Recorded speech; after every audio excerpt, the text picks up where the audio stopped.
వాటికి ఆధారమగు దేవా. నేను మొరపెట్టునప్పుడు నాకుత్తరమిమ్ము, ఇరుకులో నాకు విశాలత కలుగజేసిన వాడవు నీవే. నన్ను కరుణించి నా ప్రార్థనను అంగీకరించు. నరులారా ఎంతకాలము నా గౌరవమును అవమానముగా మార్చెదరు, ఎంతకాలము వ్యర్థమైన దానిని ప్రేమించెదరు, ఎంతకాలము అబద్ధమైన వాటిని వెదకెదరు.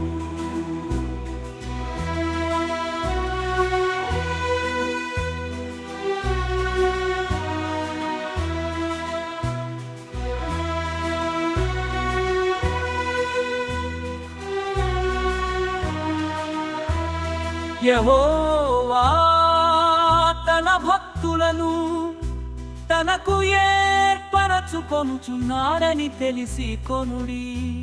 నేను యెహోవాకు మొరపెట్టగా ఆయన ఆలకించును. భయము నొంది పాపము చేయకుడి, మీరు పడకల మీద నుండగా మీ హృదయములో ధ్యానము చేసుకొని ఊరకుండుడి.